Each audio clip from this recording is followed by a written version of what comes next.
Yes, students, now we continue the chapter with topic respiration in animals. Different animals have different modes of respiration. For example, amoeba. Amoeba respirate through cell membrane. Earthworm respirate through skin. Aquatic animals like fish, they respirate through gills. Insects like grasshopper, cockroaches, etc., they respirate through tiny holes called as spiracles and air tubes called as trachea. Land animals, for example, humans, birds, lizards, they respirate through lungs. And all the respiratory organs such as skin, gills, trachea, lungs have three common features. तो जितने भी ये respiratory organs हैं इनके 3 features होते हैं और ये सभी में कॉमन होते हैं. जो फर्स्ट फीचर है कि जितने भी ये रेस्पिरेटरी ऑर्गन्स होते हैं they have a large surface area to get enough oxygen. इनका सरफेस एरिया बहुत ही लार्ज होता है जिससे काफ़ी ज़्यादा ऑक्सीजन को ये एब्जॉर्ब कर सकते हैं. नेक्स्ट, ये जो ऑर्गन्स होते हैं इनकी जो वॉल्स होती है वो थिन होती है जिससे बहुत ही ईजीली डिफ्यूजन का प्रोसेस होता है और रेस्पिरेटरी गैसेस का एक्सचेंज होता है. नेक्स्ट, ये जो रेस्पिरेटरी ऑर्गन्स हैं इनमें जो ब्लड का सप्लाई है वो रिच होना चाहिए. रिच ब्लड सप्लाई होगा तभी जो रेस्पिरेशन का प्रोसेस है वो ईज़िली परफॉर्म हो पाएगा. तो जितने भी ये लैंड एनिमल्स होते हैं उनके कंपैरिजन में जो एक्वेटिक एनिमल्स होते हैं उनमें जो ब्रीथिंग रेट होती है वो फास्ट होती है. इसका रीज़न ये है क्योंकि जो वाटर होता है उसमें ऑक्सीजन डिज़ोल्व फॉर्म में होती है और ये जो डिज़ोल्व ऑक्सीजन है इसका जो अमाउंट होता है वाटर में वो कम होता है एज़ कंपेयर टू एयर. इसीलिए जो एक्वेटिक ऑर्गेनिजम्स होते हैं उनमें जो ब्रीथिंग रेट होता है वो फास्टर होता है comparison to terrestrial animals. Next is respiration in amoeba. So this is the diagram of amoeba. और जो अमीबा है उसमें जो रेस्पिरेशन होता है वो सेल मेम्ब्रेन के थ्रू होता है.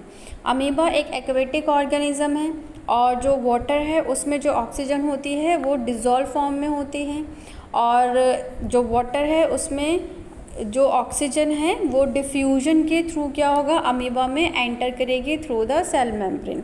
जब सेल मेम्ब्रेन के थ्रू ये ऑक्सीजन एंटर हो रही है तो ये क्या करेगी, जो भी फूड पार्टिकल्स उनका ये क्या करेगी, ब्रेक डाउन करेगी और ब्रेक डाउन करने पर जो सेल है अमीबा की उसमें फॉर्मेशन होगा कार्बन डाइऑक्साइड का. अब जो कार्बन डाइऑक्साइड है वो सेल में अमाउंट जो है उसका वो ज़्यादा हो जाएगा जिसकी वजह से वो डिफ्यूजन के प्रोसेस के थ्रू सेल मेम्ब्रेन से आउट हो जाएगी, डिफ्यूज़ आउट हो जाएगी. तो इस तरह से जो अमीबा है उसमें रेस्पिरेशन का प्रोसेस होता है. Next is respiration in earthworm. So we know that earthworm respirate through skin और ये जो स्किन होती है वो कैसी होगी, मॉइस्ट होगी. मॉइस्ट होने की वजह से ही ये ऑक्सीजन को एब्जॉर्ब कर पाती है और रेस्पिरेशन का प्रोसेस जो है कंटिन्यूसली चलता रहता है. Next is respiration in fish. अब ये जो फ़िश हैं ये क्या करती है, वाटर का अपटेक करेगी थ्रू द माउथ और उसके बाद ये इस वाटर को ट्रांसफ़र कर देती है गिल्स में और ये जो गिल्स हैं ये डिज़ोल्व्ड ऑक्सीजन को एक्सट्रैक्ट कर लेते हैं और उसके बाद जितनी भी ब्लड वेसल्स होती हैं उनके थ्रू ये ऑक्सीजन पूरी बॉडी में ट्रांसफ़र कर दिया जाता है और जो वाटर है वो गिल स्लिट्स में ट्रांसफ़र होगा और वहाँ से ये आउट हो जाता है. इसी तरह से ये रेस्पिरेशन का प्रोसेस होगा और जो कार्बन डाइऑक्साइड है वो प्रोड्यूस होगी और फर्दर वो इसी प्रोसेस से जो है वो रिलीज़ हो जाती है. तो इस तरह से जो एक्वेटिक ऑर्गेनिजम्स होते हैं फॉर एग्जांपल फ़िश उनमें रेस्पिरेशन का प्रोसेस चलता रहता है. Next is respiration in humans. तो ह्यूमन में रेस्पिरेशन के लिए जो ऑर्गन हेल्प करता है वो कौन से होते हैं, लंग्स होते हैं. और हमें पता है कि जो रेस्पिरेशन का प्रोसेस है उसमें क्या होता है कि जो फूड है उसका ब्रेक डाउन होगा और ब्रेक डाउन होने पर एनर्जी रिलीज्ड होती है. तो जो फंक्शन होता है रेस्पिरेटरी सिस्टम का कि इसमें जो ऑक्सीजन है वो तो क्या होगी, ब्रीथ इन होगी और जो कार्बन डाइऑक्साइड प्रोड्यूस हुई है रेस्पिरेशन के प्रोसेस के थ्रू वो क्या हो जाती है, ब्रीथ आउट हो जाती है. तो इस तरह से जो ये गैसियस एक्सचेंज है वो ब्लड और एयर के बीच में चलता रहता है. तो तो इसमें अगर हम बात करते हैं ब्रीथिंग की, तो ब्रीथिंग का मीनिंग क्या होता है कि 1 इनहेलेशन प्लस 1 एक्सहेलेशन, ये क्या कहलाता है, ब्रीथिंग कहलाता है। So now we study the mechanism of breathing. So mechanism of breathing is done by two process. First is inhalation, which is also called as breathe in or inspiration. Second one is exhalation, which is called as expiration or breathe out. तो सबसे पहले हम study करेंगे inhalation या inspiration. तो इसमें क्या होता है कि जब हम ऑक्सीजन को इनहेल करते हैं तो उस टाइम पे क्या होगा कि ये जो थोरेसिक कैविटी होती है, जिसे चेस्ट कैविटी कहते हैं, ये एक्सपेंड हो जाती हैं और ये जो रिब्स होती हैं ये लिफ्ट अप हो जाती हैं और जो ये डायफ्राम होता है ये स्ट्रेट हो जाता है और इसके साथ साथ जो वॉल्यूम होती है थोरेसिक कैविटी की वो भी इंक्रीज्ड हो जाता है। तो इसमें क्या होता है कि ये जो डायफ्राम है, डायफ्राम से कुछ मसल्स क्या होती हैं, अटैच्ड होती हैं और जैसे ही ब्रीथ इन की जाती है एयर तो उस टाइम पे ये जो मसल्स हैं वो कॉन्ट्रैक्ट हो जाती हैं और ये जो डायफ्राम है ये क्या करते हैं, डाउनवर्ड मूव करता है और जो चेस्ट कैविटी होती है यानी जो मसल्स हैं ये डाउनवर्ड मूव करेगी तो डायफ्राम स्ट्रेट हो जाएगा और जो चेस्ट कैविटी है वो एक्सपेंड हो जाती है और एयर लंग्स में एंटर कर जाती है। तो ये प्रोसेस क्या कहलाता है, इनहेलेशन कहलाता है। सेकेंड वन इज़ एक्सहेलेशन, और एक्सहेलेशन के टाइम पे क्या होता है कि जो थोरेसिक कैविटी होती है वो रिलैक्स्ड हो जाती है यानी कि कॉन्ट्रैक्ट हो जाएगी और जो रिब्स हैं वो क्या करेंगे, डाउनवर्ड मूव करेंगे रिब्स और जो डायफ्राम है वो डोम शेप हो जाता है, इस तरह का जो उल्टा यू जो शेप होता है इसे डोम शेप कहते हैं और जो वॉल्यूम होती है लंग्स की वो डिक्रीज़ हो जाती है। तो इससे क्या होगा कि जो ये डायफ्राम है इससे जो ये मसल्स अटैच्ड होती हैं ये जब भी हम क्या करेंगे, ब्रीथ आउट करेंगे यानी कार्बन डाइऑक्साइड को रिलीज़ करेंगे तो ये जो डायफ्राम की मसल्स हैं ये रिलैक्स्ड हो जाती हैं और मूव करेंगी अपवर्ड, ये अपवर्ड डायरेक्शन में मूव करती हैं जिसकी वजह से जो चेस्ट कैविटी है वो कॉन्ट्रैक्ट हो जाती है और जो एयर है वो लंग्स से रिलीज़ हो जाती हैं। तो इस तरह से ये ब्रीथिंग का मैकेनिज़्म चलता रहता है। Next is respiratory system in humans. अब ह्यूमंस में जो रेस्पिरेटरी सिस्टम है ये कंसिस्ट होता है nose, nasal passage, trachea, bronchi, lungs और डायफ्राम, ये सब मिलके क्या करते हैं, ह्यूमन रेस्पिरेटरी सिस्टम को फॉर्म करते हैं। तो अब हम इसमें पाथवे स्टडी करेंगे कि किस तरह से जो एयर है वो जो ह्यूमन रेस्पिरेटरी सिस्टम में जो एयर है वो कैसे कैसे मूव करती है और किस तरह से ये प्रोसेस होता है। सो ह्यूमन रेस्पिरेटरी सिस्टम में जो एयर का पैसेज है वो क्या होता है कि सबसे पहले जो एयर है वो एंटर करेगी नॉस्ट्रिल्स में और ये जो नॉस्ट्रिल्स होते हैं इसमें हेयर्स प्रेजेंट होते हैं और म्यूकस प्रेजेंट होते हैं जो क्या करेंगे, डस्ट पार्टिकल्स को ट्रैप कर लेते हैं।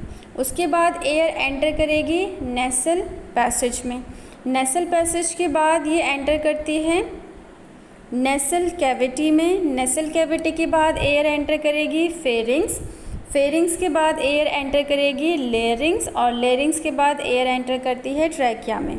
ये जो ट्रैकिया है इसमें प्रेजेंट होते हैं रिंग्स ऑफ कार्टिलेज और ये जो रिंग्स ऑफ कार्टिलेज होते हैं ये क्या करेंगे, जो ये ट्रैकिया होता है इसकी जो वॉल्स होती हैं इनको कोलैप्स होने से ये प्रिवेंट करता है।